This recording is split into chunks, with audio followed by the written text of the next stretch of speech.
buenas tardes tengan todos ustedes.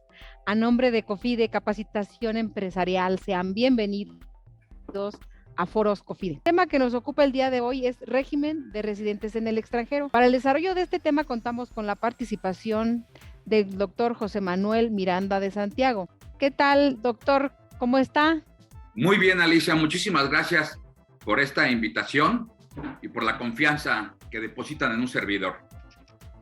No, al contrario, gracias por presentarse aquí con nosotros y pues por apoyarnos y por transferir sus conocimientos en esta materia tan importante que es pues para toda nuestra audiencia y sobre todo para los contadores, ¿no? Que tiene que ver con el régimen de residentes en el extranjero. Y bueno, pues antes de que empecemos, doctor, ¿será que nos pueda usted comentar cómo vive este tema diario allá en el campo de batalla, allá con los clientes? ¿Cómo vive este tema de la parte de residentes en el extranjero? Bien, pues como ustedes saben, en la cercanía que tenemos, yo creo que con Estados Unidos, muchas de las operaciones pues se hacen con la Unión Americana. Hay muchas empresas en México, residentes en México, que realizan operaciones, ya sea con partes relacionadas, residentes en Estados Unidos o con otras partes del mundo, ¿no? Podemos estar hablando con Guatemala, El Salvador, República Dominicana, Perú, Colombia, Europa, estaríamos hablando de España, Francia, Japón, Inglaterra. Vamos, muchas entidades que lo que hacen es llegar a nuestro país, crear una subsidiaria para fines de penetrar en el mercado. Y entonces, el momento que empiezan al intercambio de bienes y servicios, pues ese es cuando se empieza a generar pues un problema. ¿Cuánto es la tasa de retención? Oye, si aplico tratado o no aplico tratado, o cuál está arriba de cuál, o sea, si aplico ley o aplico tratado, o cuáles son los tratados que yo puedo aplicar, quiénes son los sujetos, o sea, qué requisitos deben cumplir, o cuáles son las causas por las cuales la autoridad me requiere cuando yo realizo este tipo de operaciones. Fíjate que son lo que pues ya con día nosotros recibimos en el despacho, este tipo de dudas. Y al final, pues llega la autoridad, te revisa y te determina un crédito fiscal por una falta administrativa, diríamos yo, por una declaración informativa, por un CFDI, porque no son consistentes.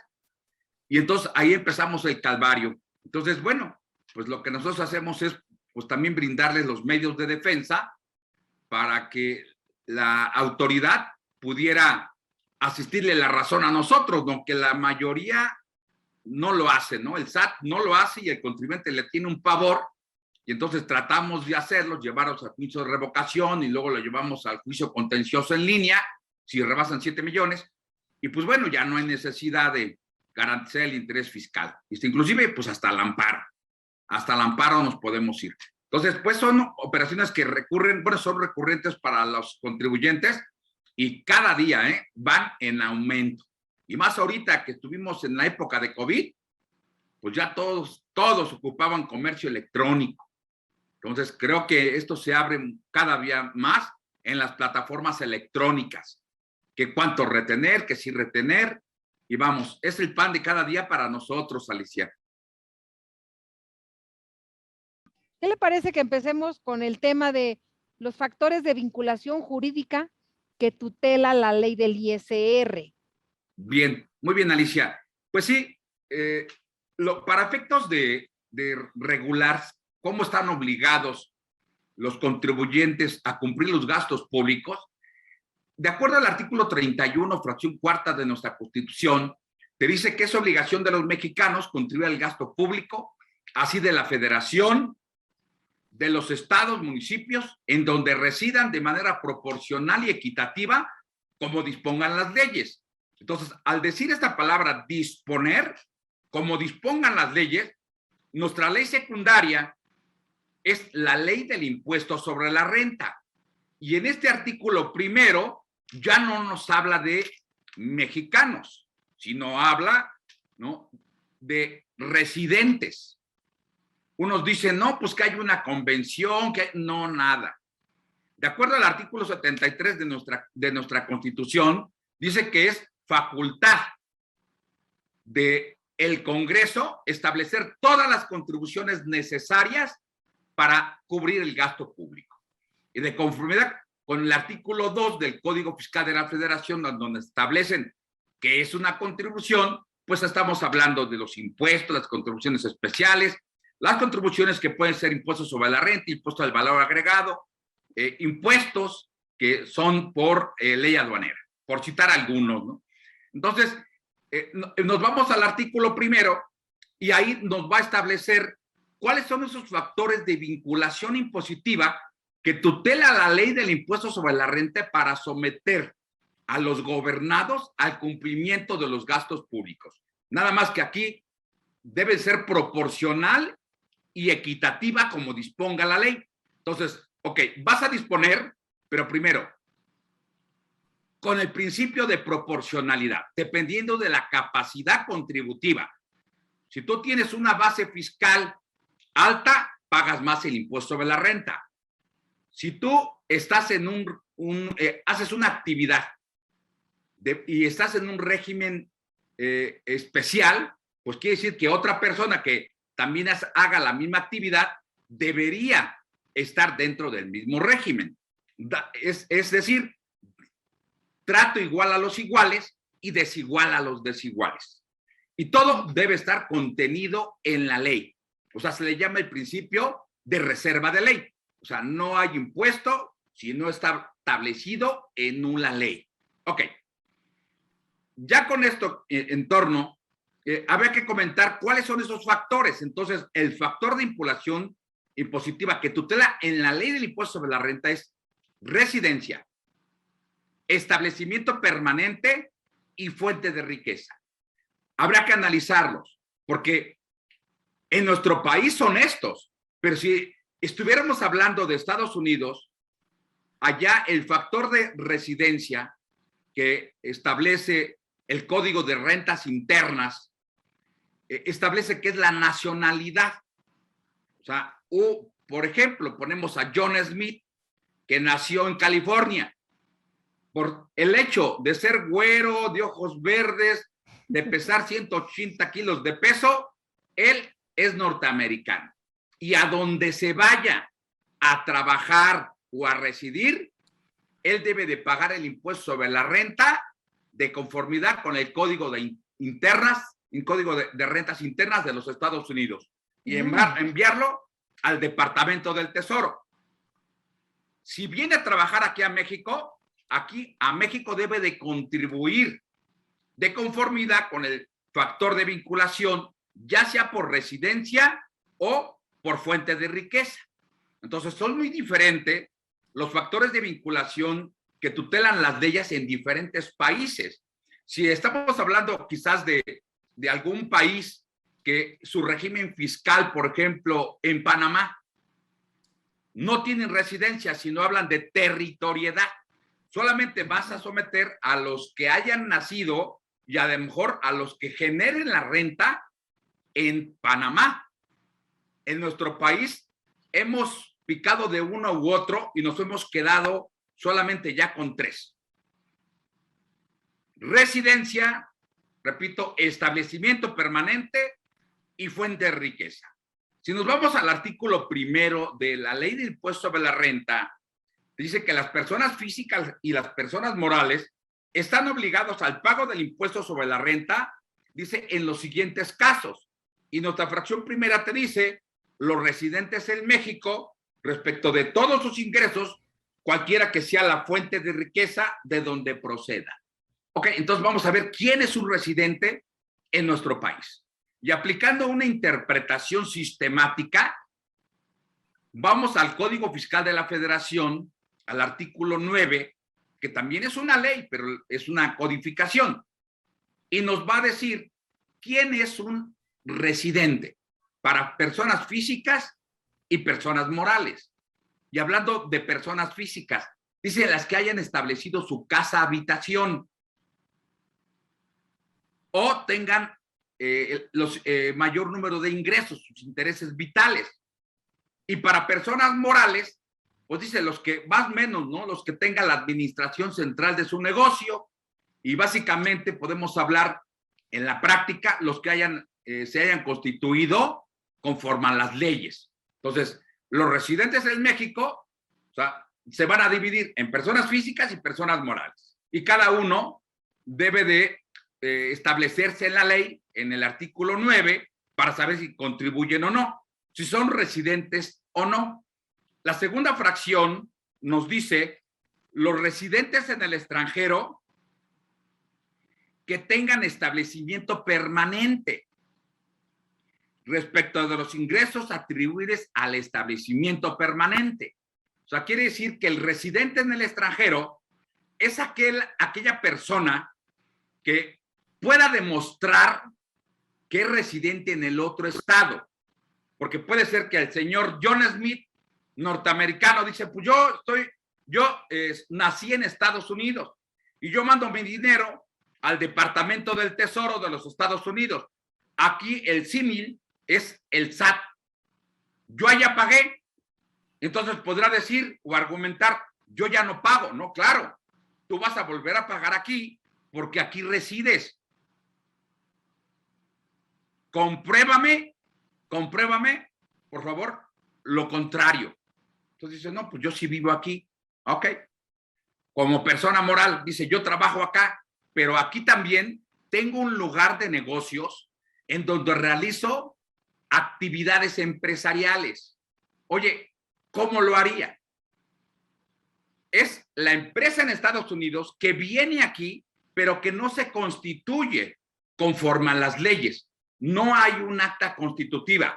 No tiene que registrarse ante el registro público. No tiene que pasar por el notario.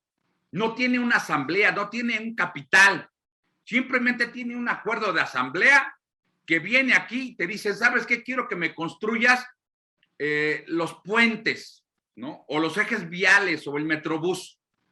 Nada más que esa característica es muy especial, que la labor no rebases 180 días.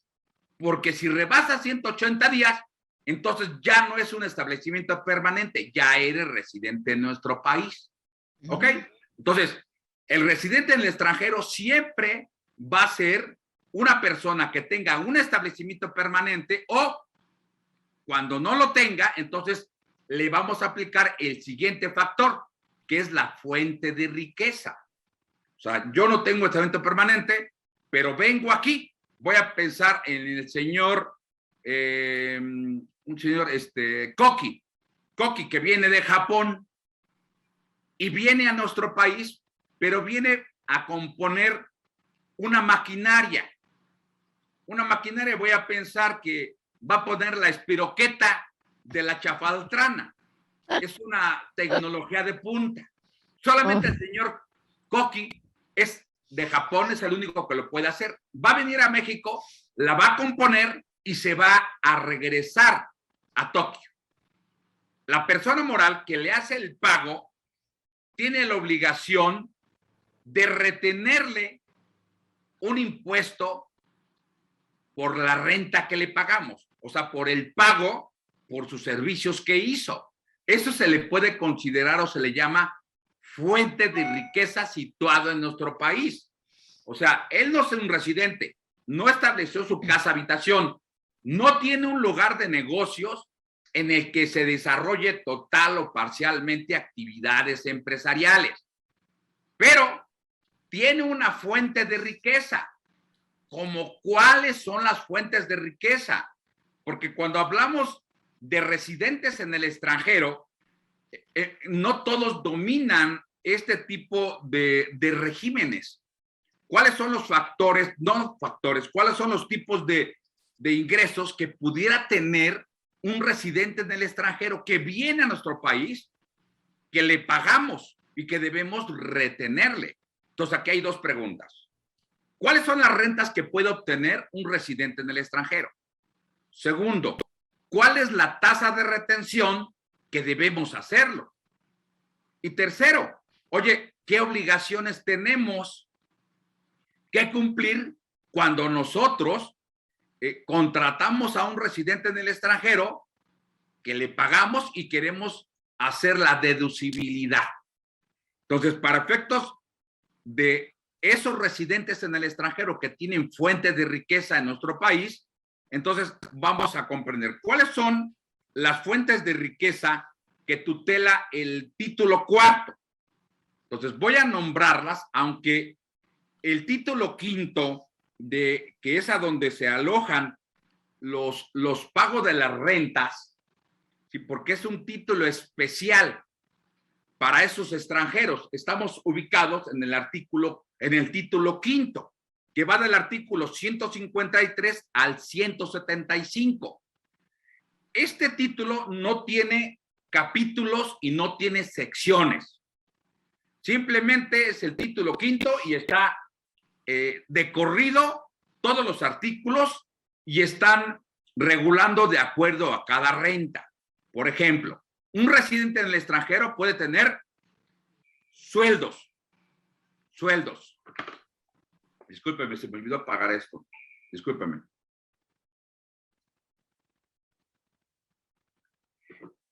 Puede tener un residente del extranjero, puede ser sometido aquí y trabajar por sueldos. También él puede trabajar por honorarios. Él también puede otorgar el uso o goce temporal.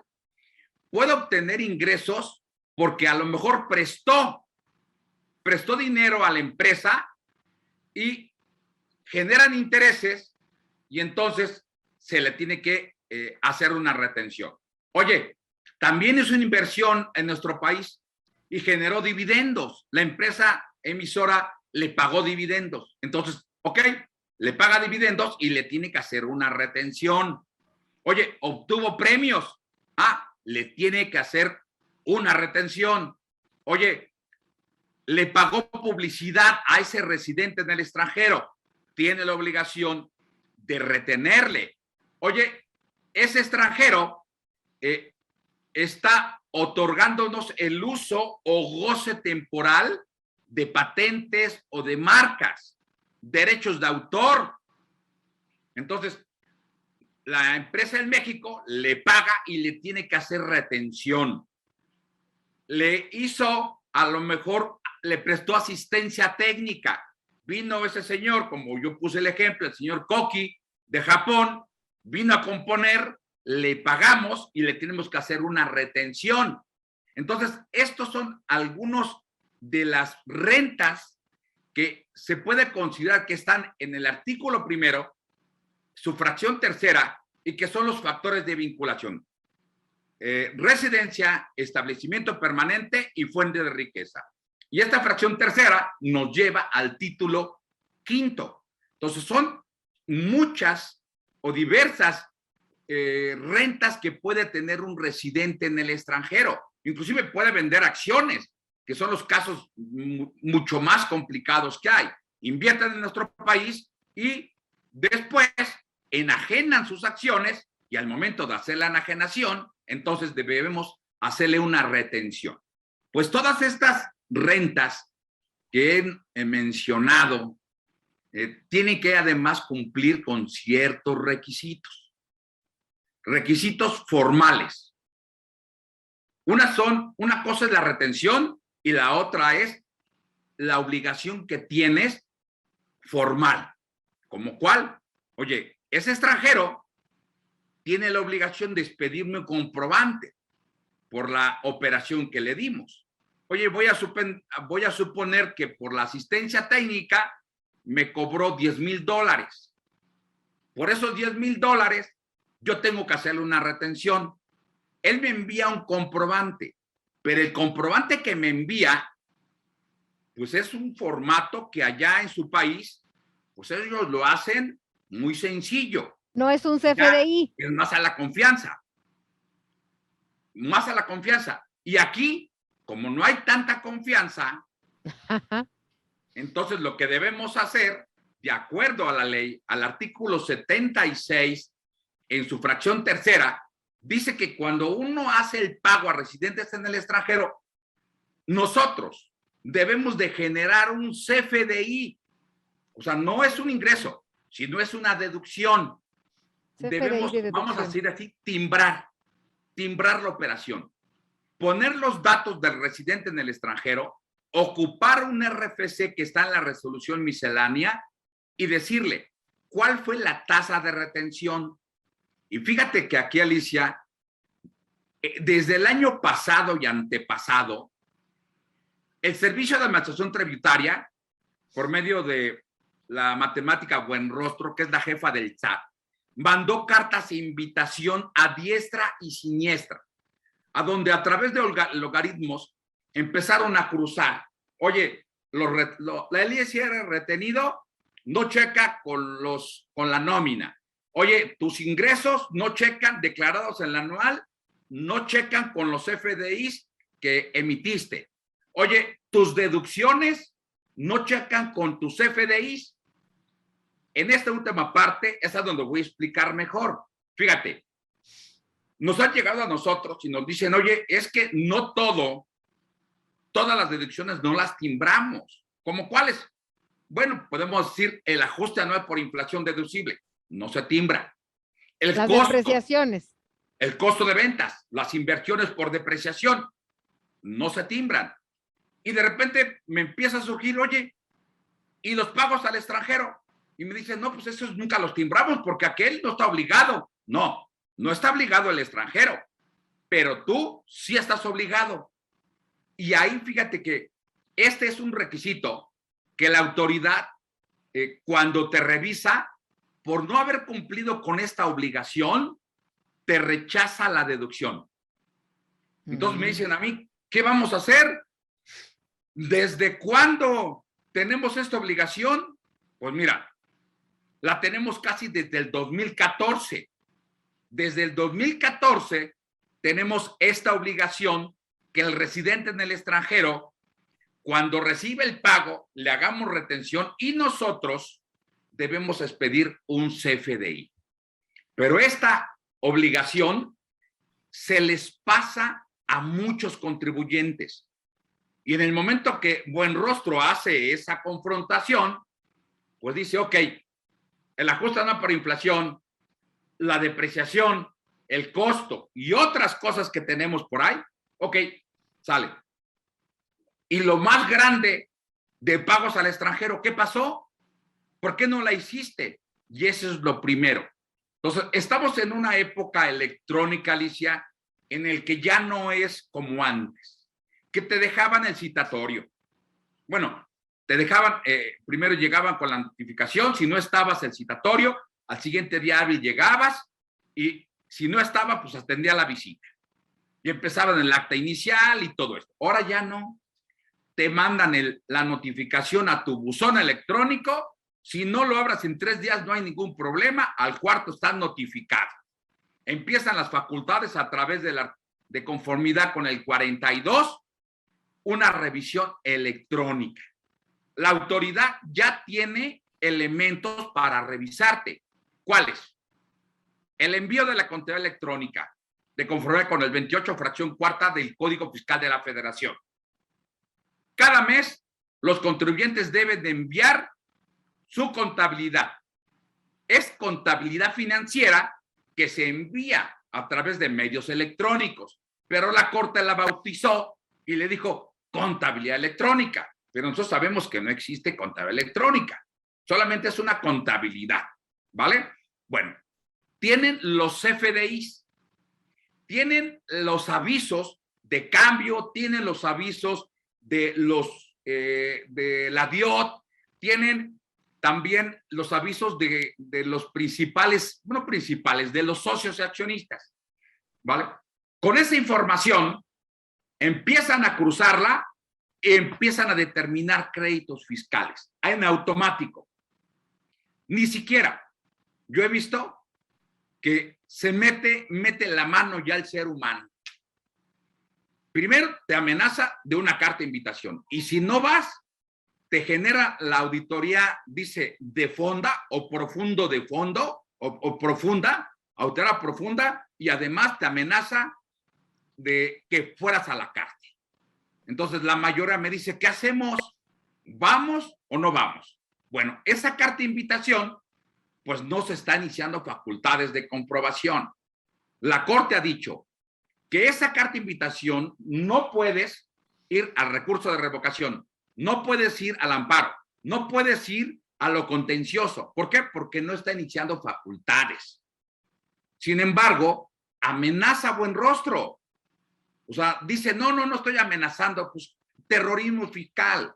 De conformidad con el artículo 33 del código, dice que la autoridad puede, ¿no?, hacerte llegar carta de invitación para hacer un exhorto a que cumplas, pero con amenaza, o sea, como casi en la religión, si no vas a la iglesia, seguro te vas a ir al infierno, ¿no? Y casi igual.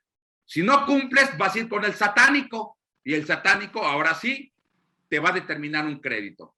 Y unos están de que sí o no. Yo lo que les digo, sí vayan cuando existe una carta de invitación, aunque no se han ejercido facultades. Nada más para que vean qué es lo que la autoridad les está requiriendo. Y ahí puedan ustedes, pues, corregirse. Porque esta carta de invitación solamente te da la posibilidad de que te autocorrijas. De acuerdo al código, las contribuciones la determina el contribuyente. O sea, no viene el SAT, te pide los papeles y determina tus contribuciones. No, es el propio contribuyente el que se somete y determina de acuerdo a la ley. Entonces, lo que te dice Buenrostro, oye, yo encontré diferencias. Tú dime, aclárame, pero no estás iniciando facultades. Tú autocorrígete, nada más. Entonces, yo lo que sugiero a las personas es primero ve, revisa qué es lo que tienes y si realmente estás en un error, entonces sí corrígete, pero revisa. Si es un ejercicio que está a punto de que caduquen las facultades de comprobación, mejor yo me espero. ¿Por qué? Porque la autoridad a lo mejor no ejerce facultades y ya la hice. Porque si tú te corriges con una complementaria, entonces le abres a la autoridad el camino para que tenga 5 años de volver o de ahora sí revisarte. Y más ahorita que la autoridad está revisando a los del 69B. Cartas de invitación a diestra y siniestra. La confrontación de CFDIs. Entonces, yo sugiero, si ve, no presentes nada, simplemente acude con tu abogado, al que más confianza le tengas, o a tu contador fiscalista, siéntense y vean si le asiste la razón.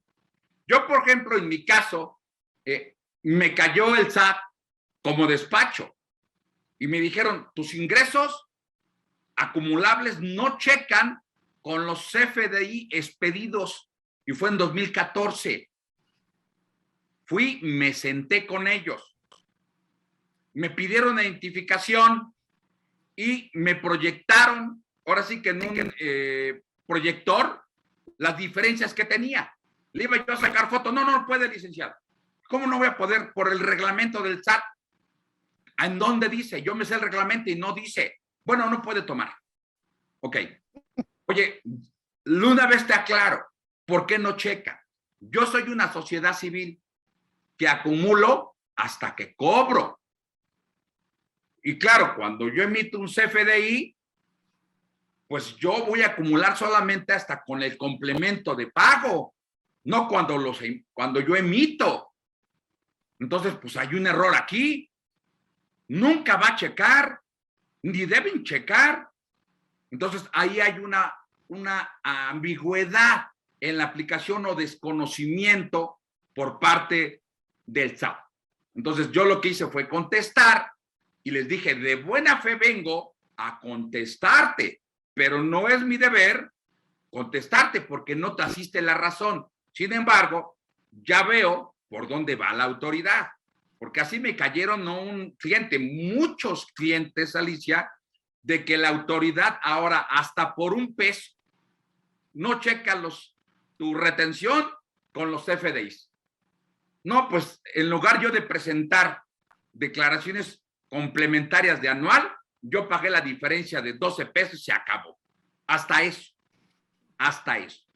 O sea, se vio el principio de Adam Smith, ¿no? De economía. Bien. O sea, un peso te requieren la autoridad. Entonces, siempre es recomendable acudir, aunque no estemos en presencia de facultades de comprobación. Adelante, Alicia.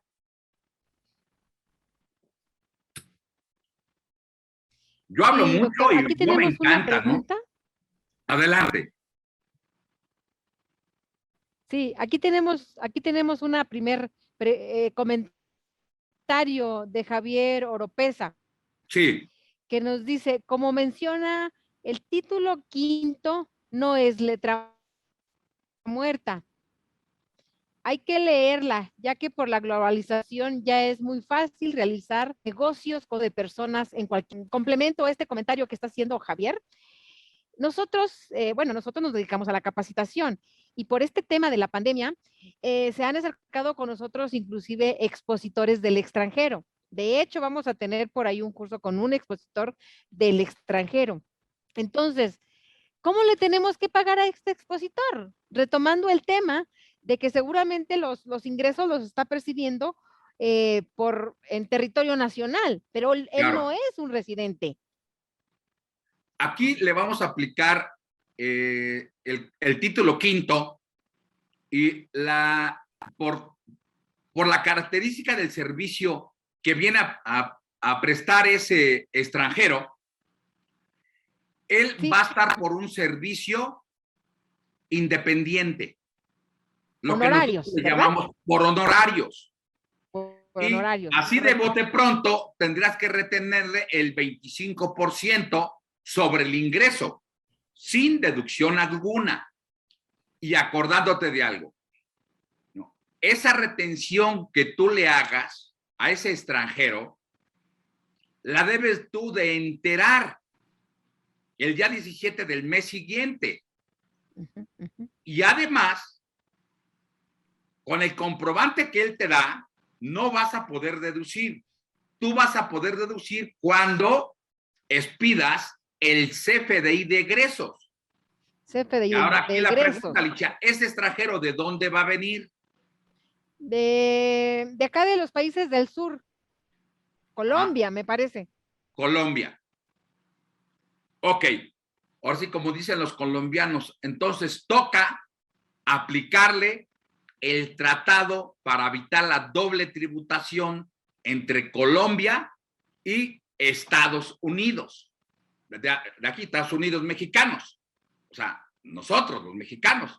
Entonces, cuando estamos en presencia de una operación en el que México ha celebrado un tratado con de otro estado contratante, entonces nos vamos a olvidar tantito de la ley de renta.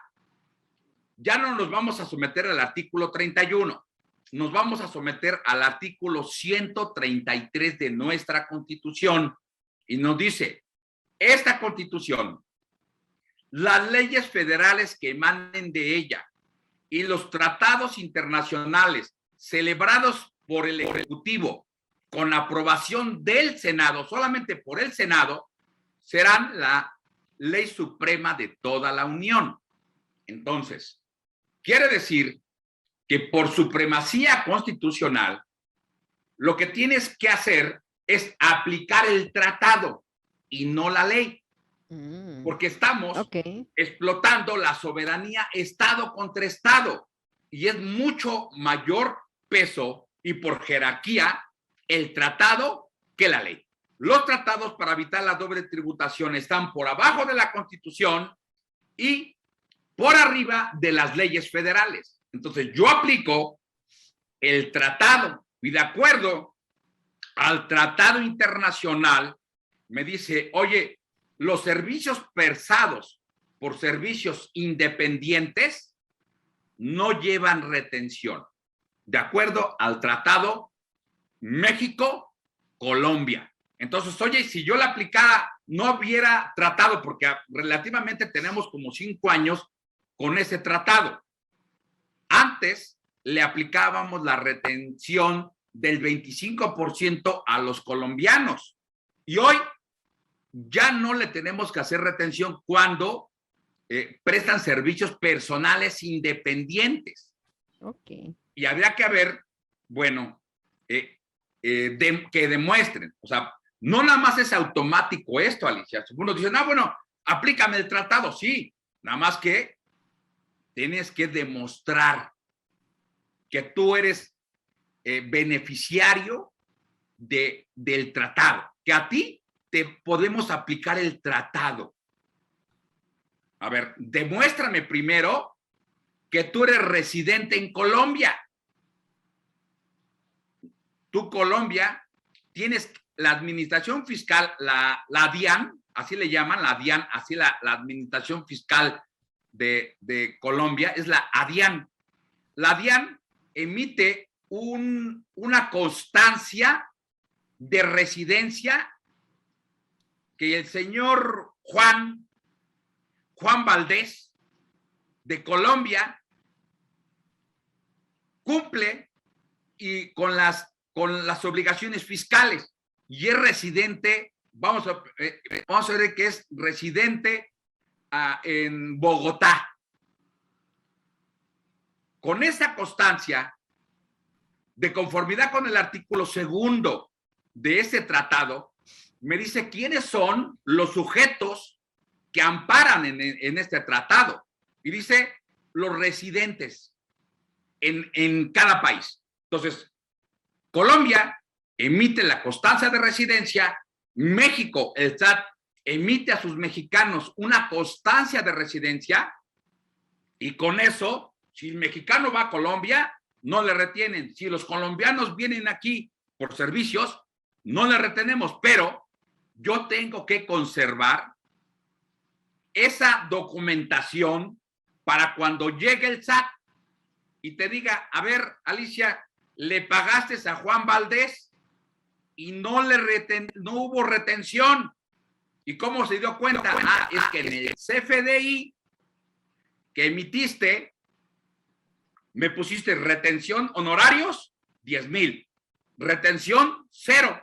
Y todo por tratado internacional. La autoridad lo recibe y te llama. A ver, demuéstrame que Juan Valdés es residente en Bogotá. Colombia. Sí, es un departamento de Bogotá. ¿Sí? Es la capital de allá.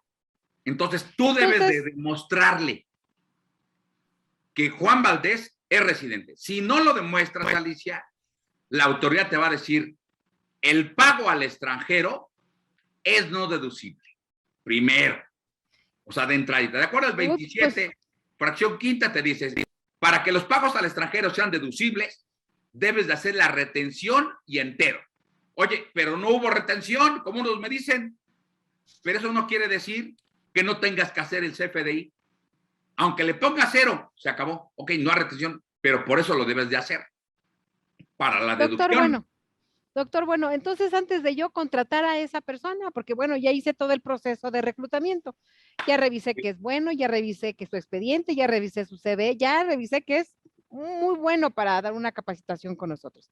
Entonces, antes de que yo le diga, oye, pues sí, sí está bien, vamos a firmar un contrato y demás, tengo que pedirle que me mande esa constancia de residencia. Claro, tienes que solicitarle previamente porque él así te va a decir, oye, yo esperaba mis $10,000 libres. No, espérame. Si tú me compruebas que eres residente, tienes la residencia en Bogotá, allá en Colombia, entonces te aplico el tratado, ¿no? Sí, pero entonces también yo tengo que revisar si tenemos tratado con ese país, en principio, claro, ¿no? Sí. Si tenemos tratado. Aquí hablamos de que en México, bueno, me dices el caso de Colombia. Sí. Pero si tenemos no tratado. Todos los países latinoamericanos tenemos tratado. Ok, si tenemos tratado con ese país, sí, entonces le pido su constancia de residencia. Si claro, no tenemos tratado, pues entonces no se lo pido, simplemente hago la retención del 25%. Exactamente, así, muy bien, sin deducción. Entonces tengo que revisar primero si tenemos tratado. Exacto. Segundo, el estatus que tenga. Porque puede ser que a lo mejor sí se llame Juan Valdés, pero él está residiendo, tiene la residencia en Chile. Y él te dice, bueno, pues yo soy de Colombia, sí, pero ¿qué crees? Que tú no eres residente en Colombia, tú eres residente en Chile. Y entonces allá la DIAN no puede mandar una carta de residencia porque va a decir, pues aquí no contribuye a los gastos públicos. Aquí él es no residente, se fue desde hace como 5 años. Entonces la autoridad, por intercambio de información, Alicia, va a decir, yo no tengo registrado a Juan Valdés en la información que me dio la DIAN en Colombia, aquí al SAT. Y entonces te digo, mira, esta información que tú tienes, aunque te mande el pasaporte que es de Colombia, no puede demostrar. Puedes demostrarlo a través de la constancia o de la declaración anual que presentó él en la DIAN. A DIAN, porque es que el SAT y aduanas está junto allá en Colombia. Okay. Entonces, eso es lo que debemos de tener primerito, porque así, bueno, nosotros manejamos muchas operaciones con Colombia, tenemos alianzas en Colombia, y de repente así como que todos dicen, no, pues soy colombiano, aplícame el tratado. Sí, nada más primero demuéstrame, ¿no? Antes, digo, para no después pelearme, ¿no? De que tú quieras todo y que, no, pues a mí cuando fui a prestar tu servicio, a mí nadie me retuvo, o que un fiscalista aquí en Colombia, porque allá los fiscales son puros contadores, me dijo que no había retención. Sí, pero pues yo te digo aquí lo contrario, ¿no? Demuéstrame, si me lo demuestras, me compruebas, entonces te aplico el beneficio del tratado. Si no, no. Eso es lo primero que debes de hacer. Y algo importante, que te debe dar un número de cuenta bancaria para efectos de hacer la transferencia. Y aquí lo importante es que cuando haces operaciones con Colombia, la UIF, la Unidad de Inteligencia Financiera, todos los pagos que hagas a esos países, que para todo mundo sabemos que hay mucho narcotraficante por allá, manejo de armas, de armamentos, de mujeres, de todo, siempre trata de blancas. te van a preguntar. Te van a preguntar. El SAT primero pregunta, te investiga. ¿Qué laxos tienes con ellos? Y ya nosotros, porque nos ha pasado.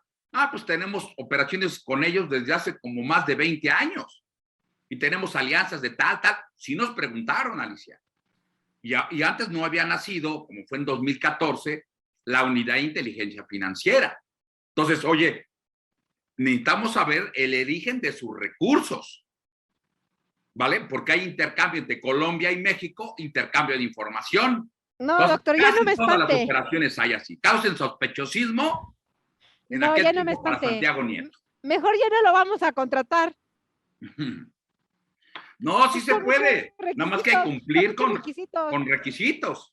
No, imagínense, no, mejor ya no lo vamos a contratar. Oiga, mire, aquí tenemos algunas preguntas.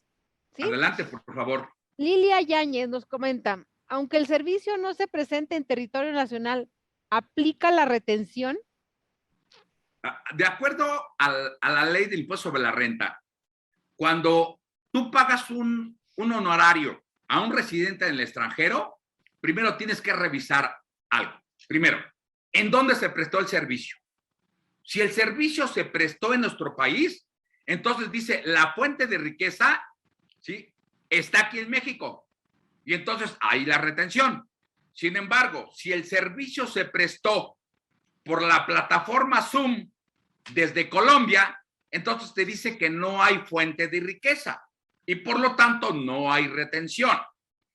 Nada más aquí hay que revisar una cosa, que la persona residente en el extranjero no vaya a ser parte relacionada contigo, porque si hay parte relacionada te dice que, salvo prueba en contrario, se dice que son partes relacionadas. Entonces, ¿son partes relacionadas? Sí. Entonces, debes de tener un estudio de precios de transferencia para determinar si el pago que le estás haciendo a ese residente en el extranjero está a valores de mercado. Y si no lo haces, pues es no deducible. Entonces, ahí está otro problema que hay que enfrentar. que cuando realizamos operaciones con partes relacionadas con residentes en el extranjero, tenemos que cumplir con un estudio de precios de transferencia. Segundo, que si es un residente del extranjero y es parte relacionada, habría que revisar en qué parte del mundo viene ese residente. O sea, puede ser que viene de un régimen fiscal preferente. Y si viene en un régimen fiscal preferente, te dicen, mira, aunque el servicio se haya prestado desde el extranjero, pero viene desde de Islas del Hombre, es un paraíso fiscal, la retención es del 40%. Se acabó. Entonces, hay que revisar. Primero, la fuente de riqueza, como bien apunta la licenciada que nos hizo favor de preguntar, había que ver en dónde está, había que ver realmente si es un paraíso fiscal o régimen fiscal preferente, había que ver si en el anexo de la resolución miscelánea no hay un intercambio de información, porque si hay intercambio de información, entonces tenemos la posibilidad de no hacerle la retención del 40%, sino aplicarle el título quinto, o sea, de un 25%. Entonces, son muchas obligaciones que debemos de cumplir cuando hacemos operaciones con el extranjero. Estamos en un país, nosotros, que somos consumistas del extranjero. Todo lo queremos traer del extranjero porque supuestamente está mejor. Ya ahorita cualquier persona puede importar cualquier producto de Amazon. Entonces dice, bueno, ¿y ahora qué obligaciones tengo? Pues las mismas. No más que aquí el problema está en servicios. Y si tú compras un producto que viene de Amazon, la compra de productos, por decirlo así, no pasa por el título quinto. O sea, no es objeto del título quinto las compras de importación. No, lo que sí está regulado por una importación es el impuesto general de importación, conocido como ad valorem, como una locución latina.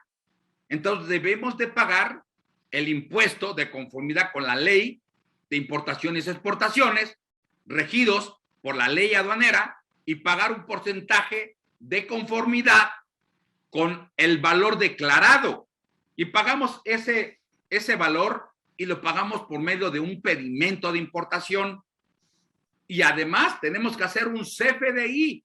Antes no me pedían, Alicia, con el pedimento era más que suficiente. Ahora ya no. Debes de hacer un CFDI por las importaciones y exportaciones, pero nunca pasan las compras por el título quinto. Es una operación que no es objeto de la ley, no es objeto. Entonces, eso sí, para aclararlo, pero sí debes de pagar los impuestos al comercio exterior. Muy bien. Nos pregunta Abraham, los CFDI que señala el artículo 76, fracción tercera, ¿es únicamente por todos aquellos pagos al extranjero con fuentes de riqueza en territorio nacional? Para Sí. aquellos pagos extranjeros, ¿estaría eximido de emitir el CFDI? Si aquí te dice en la fracción, el artículo 76, que son obligaciones de los contribuyentes. Y la fracción tercera, si me permiten leer, dice, expedir comprobantes fiscales en los que asienten el monto de los pagos efectuados que constituyan ingresos de fuentes de riqueza ubicados en México, de acuerdo con lo previsto en el título quinto de esta ley, o de los pagos efectuados a los establecimientos permanentes del extranjero de instituciones de crédito del país, en los términos del artículo 48 de la misma, coma, y luego dice, y en su caso, el impuesto retenido al residente en el extranjero o a los citados instituciones de crédito. Dice, o en su caso. O sea, tú siempre debes despedir tu CFDI. Y si hay retención, entonces debes de informarlo. Es que unos dicen, pues como no tengo que hacer retención, no debo despedir el CFDI, se equivocan. Haciendo una interpretación literal, entonces aquí dice, y en su caso, ok, si hay retención, entonces tienes que poner, bueno, 25%, en el ejemplo que estamos manejando de los $10,000, pues tengo que poner $2,500 ya convertidos al tipo de cambio del día que voy a pagar. Y entonces, ahora sí, hago la retención y después hago el entero el día 17 del mes siguiente. Entonces, no hay una exención aún cuando no haya retención. Aquí no te eximen. Una cosa es que estás exento y otra cosa que estás eximido. Para los eximidos es cuando te quitan la obligación de expedir una declaración informativa, de expedir un aviso. Y los exentos es cuando una disposición te quita la obligación de pago. Te quita la obligación de pago. Ok, sale. Entonces, en este caso, no estás eximido de expedir el CFDI. Entonces, los CFDI son por los pagos que hagas a residentes en el extranjero, independientemente si hay retención o no. Igual, independientemente si aplicas tratado internacional o no. Y antes, fíjate que había una declaración informativa de pagos al extranjero, pero ahora te dice ya, por resolución miscelánea, ya viene desde hace tiempo, que si tú has cumplido, dar cumplimiento en los FDIs, ya no tienes la obligación de presentar declaración informativa de pagos al extranjero. Porque uno de los requisitos que tienen para las deducciones es que hayas presentado la declaración informativa de pagos al extranjero. Entonces unos me dicen, se me olvidó presentar la declaración. No te preocupes. ¿Presentaste los FDIs? No, pues no. No, pues entonces ahora sí, preocúpate. Porque ahora no sí presentaste declaración y tampoco presentaste tus FDIs. Pues entonces ahora sí, ya valió. Entonces había que revisar qué conviene. Y había que disponer a disposición. Entonces, este tiene muchas obligaciones fiscales y dependiendo de qué tipo de renta es a la que nos vamos a someter.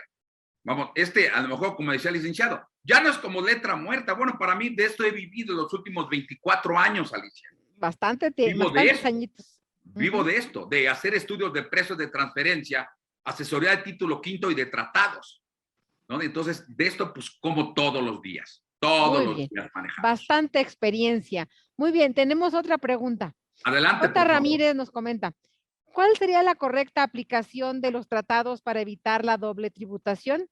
¿Hacer la retención y el residente en el extranjero que acredite el impuesto retenido o no hacer ninguna retención? En el supuesto de que son beneficiarios empresariales, que la mayoría de los tratados están en el artículo 7.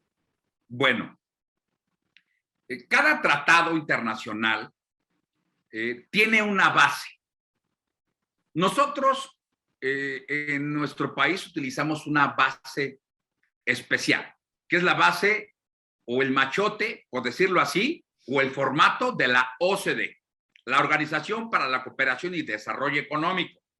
Cuando hicimos el de Estados Unidos, agarramos el modelo expedido por el Departamento del Tesoro. Y ese modelo es especial. Estados Unidos se jueza aparte. Él tiene su propio modelo. Pero también podemos agarrar el modelo ONU. Y dependiendo de con quién hayamos pactado, con qué país, pues primero tenemos que revisar. Ok. Nosotros revisamos, vamos a poner el caso de Estados Unidos y después pongo uno de Colombia. Bueno, el de Colombia. Colombia, hasta hace poco, no formaba parte de la OCDE. Bueno, Colombia agarró el modelo de la OCDE con México. Y el modelo convenio con México te dice en el artículo 7, un artículo que se le llama beneficios empresariales. Para aplicar el tratado internacional, primero, tenemos que ver si es sujeto del tratado. Segundo, oye, dentro del tratado existen ciertas rentas. Primero, oye, ¿La renta que estás pagando está dentro de los artículos del tratado? No. Entonces puedes aplicar el artículo 21, que se llama de otras rentas o de otros ingresos, dependiendo del tratado internacional. Y esas rentas te remiten por una interpretación hermenéutica al artículo 7, que se llaman beneficios empresariales. Y no constante con eso, luego hay veces la redacción que tienen los tratados, pues no es tan bonita, vamos, tan como de fácil entendimiento. Entonces tenemos que acudir a la Convención de Viena, a donde hay comentarios al modelo convenio de la OCDE, a donde aplicamos una hermenéutica analógica, a donde me va a decir y me va a ayudar cómo podemos interpretar el convenio que tienes en tus manos.